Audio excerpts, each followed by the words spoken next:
What is up, guys? Welcome back to the channel. In today's video, you guys have questions and I have answers. If you're unfamiliar with the format of these videos, I know we've added like 20,000 subscribers since I last did one of these. Basically, I get on my social media, one of my platforms, ask you guys for questions. You post them, I give you a shout out, and I try to answer them to the best of my ability. So if you want in on these in the future, description box below, all my social media is down there. Anyways, let's go ahead and without further ado, let's get this show started. Are you guys ready? Are you ready? Are you ready? Let's do it!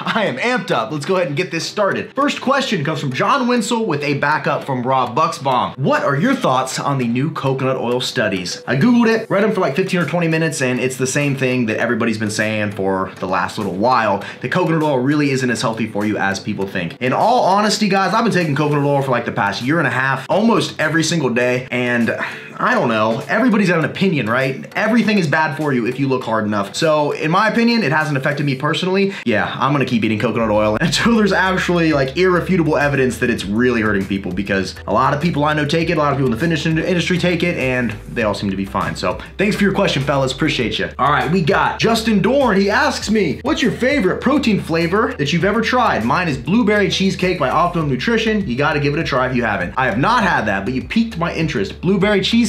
All right, if anybody's had that, comment below. Let me know if it's any good and I'll pick some up and try it on the channel. My favorite protein that I've ever had is cinnamon French toast by New Breed. The best protein ever, mixed with oatmeal, plain with almond milk. It is just the most delicious protein ever. It is heaven. It is for protein, I'm telling you, it's really good. So if you have trouble with whey protein, New Breed Nutrition cinnamon French toast flavor, that is a mouthful. Say that 6 times fast. Ugh. Give that a shot, guys, I'm telling you, you will like it. Thanks, Justin, for your question, man. And I see you on Twitter, boy. I see you. Thanks for your support on there as well. All right, from Caribbean Man. That can't be your first and last real name. Caribbean Man. If it is, you got cool parents. Overachiever, I like it. What's a good rest time between sets? Personally, for me, I guess it depends on the goal you're trying to achieve, right? I'm the type of guy, I have very little time, right? With everything I got going on, I try to optimize and maximize the amount of time I spend in the gym, which means that I'm trying to spend the littlest amount of time there while getting the most amount of work done. So lately, I've been incorporating a ton of supersets. If you watch any of my workout videos recently, you've probably seen that, but we mainly just do superset after superset after superset because it gets me in and out of there quick, keeps my intensity high, I'm burning more calories, but also putting the maximum amount of stimulation on my muscle. For me, what I like to do is between 30 and 45 seconds between sets, and that's personally what I feel works for me. Now, if you're more of a beginner, having like a minute is about the farthest I'd go. I mean, if you're really new, maybe more than that, but a minute is about all I'd stretch that out to. If you are powerlifting though, like your rest times become much more important, right? If you're going for 1 rep maxes, you're doing like 3 reps, extremely heavy,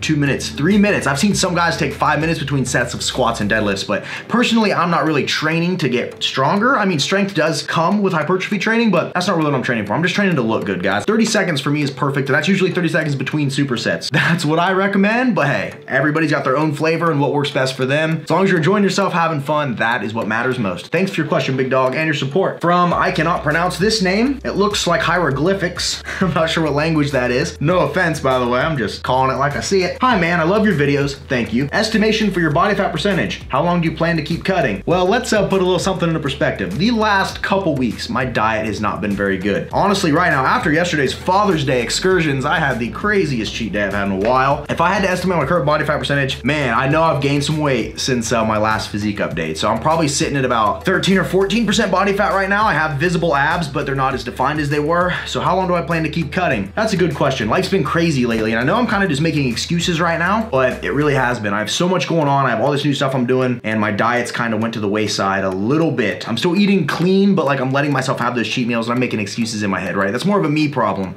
than it is anything else. And that's, I think, where a lot of people run into issues is we make these justifications in our head. You know, I'll get to a certain point where I'm feeling good, looking good, and then I let myself have a cheat meal. A couple days later, I look in the mirror and I haven't really gained anything, right? And I look great. And I'm like, okay, well, we can have another cheat meal. Then I let those turn into 2-day cheats and 3-day cheats. And the next thing you know, boom, I've gained back 5 pounds before I even know it. And then I got a whole nother 3 weeks to get back to where I was at before. And it's a slippery slope. So if you guys have goals that you're really trying to hit, don't fall victim to what I do. I think I play it a little safer because I know exactly what I gotta do. So for me, it's not really hard to readjust, get back on track, but gosh, I owe it to myself to really take one of these super seriously for a while, because I always get to that point where I'm happy and good and I know I only need like 4 more weeks and I'll be in the best shape I've ever been in, and then blue cheese and fried chicken get the best of me every time. So that's my current estimation, man. Thanks for your question. From Kyle Folderman, he asks, is there a secret group chat over text or email that all of the lifting YouTubers or competitive eaters have? Or do you just individually reach out to each other to set things up? Or if there is a secret group chat, do you guys talk trash to one another and about all the haters out there? Question mark. Okay, so there's no secret group chat. If there was, I'm not invited in it. I'm not in it at all. It is so far as how I've interacted and met up with other fitness YouTubers, I've really only ever collabed with Travis S. I know a few others that we've emailed back and forth, but it's just email, you know? In the description box of almost every single one of these guys, there's a business email there.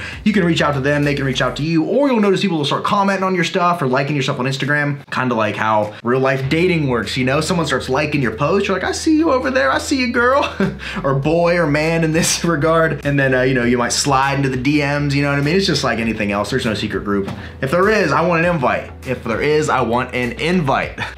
Thanks for your question, man. From Nick Brown. Hey man, love your videos. I watch them all the time, all with a lot of L's, but I haven't heard you talk much on moving. Do you still plan on relocating? Thanks, Remington.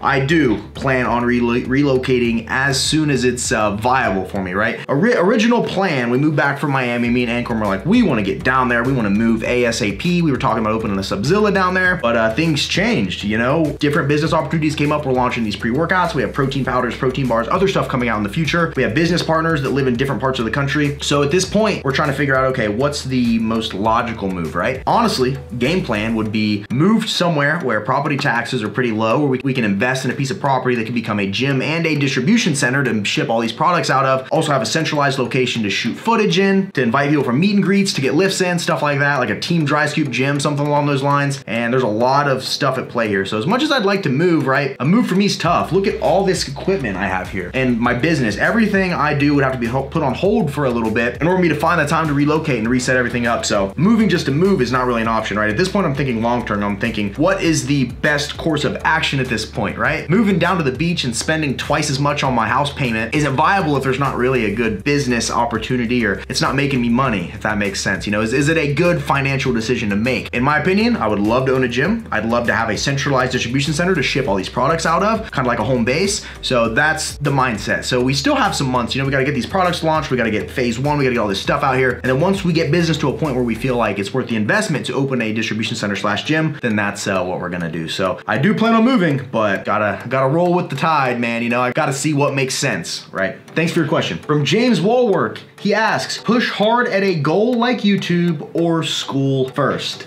Now, this is a tough question to answer because I think it depends ultimately on what you want out of life. I am of the opinion, and keep in mind, this is an opinion, do not hate me for this, but I do not think schooling is necessary whatsoever in order for you to be successful in this day and age, right? The majority of people I know that went to college have mountains of debt and don't even have a job in the career field they have a degree in. To me personally, I don't have a college degree. I'm just an entrepreneur, I guess, by trade. And I learned every single skill set I have by either teaching myself via YouTube or, you know, I had a 5-year job in sales and I learned how to speak better because I just talked to customers all day. I also read a lot of books. So I don't think school, I mean, I think education is important, but it depends on the type of education you're trying to get, right? If you're trying to be a doctor, then obviously you probably need to go to school for that. You're not gonna YouTube and learn how to become a doctor, although I think you probably could. There's certain academic systems in place for certain things, but most of what you wanna learn in regards to whatever career path you're trying to go into, as long as it's not super specialized, I think that if you go to school, you need to make sure you're going for what you really wanna do.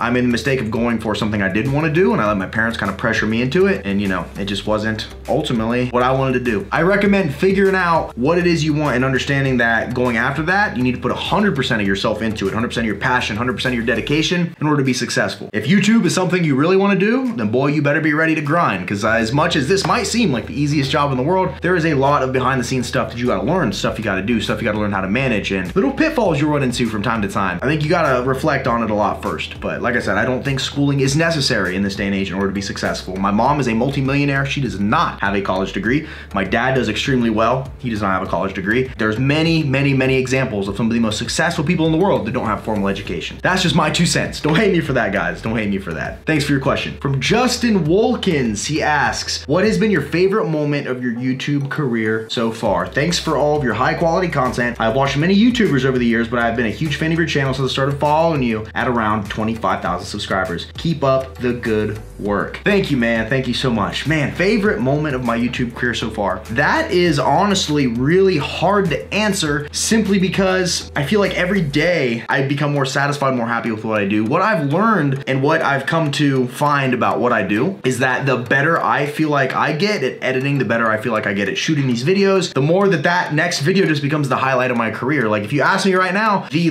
last meal prep video I put out and then my full day of eating video I put out are two of the best videos I've ever done, just from a cinematic standpoint, from the music and just the way it flows and the amount of content jammed into one video. I absolutely love that. And I would consider those the highlights of my career. But if we're talking about one moment in particular, it would have to be the Arnold Classic this year. I was only at like 40,000 subscribers then, but going there and actually getting recognized for like the first time ever and people coming up and literally being excited to meet me, that was crazy. That was a totally life-changing experience. Just having people appreciate you for what you do. And I've never once in my life been approached by somebody that was actually like legitimately excited to meet me. And at the Arnold Classic this year, meeting so many people and having people come up and telling me they're huge fans and following me and really put into perspective everything that I'm doing. So if I had to say one moment as of right now, it would have to be the Arnold Classic this year. Like I said, every day for me is another adventure, and every video I put out, I feel like I put a little more of my heart into it, a little more of my time into it, and I just love the direction life is going, right? I would say that every new day that I get to do what I do is the highlight of my YouTube career, honestly. Plus, all my Travis S collabs are pretty sweet too. All right, guys, that is gonna wrap up this Q&A video. Thank you so much to everybody that asked questions. I apologize if I did not get to your question, but we only have so much time to make these videos, and I try to go in and pick these all at random. So thank you guys, like I said, once again, for your support. If you like this style of video, comment below. I think once a month is a good cadence for these. So you guys comment below, let me know what you think about that. If you enjoyed this video, make sure you hit that like button. With that, guys, I'm out of here. Thank you so very, very much for your support. And as always, don't forget to smile, remain positive, and pay someone a compliment, because you never know whose day you can be making better. With that, I'm out of here. This has been a Remington James production, and I will see you fine, ladies and gentlemen, at the next video. See you guys.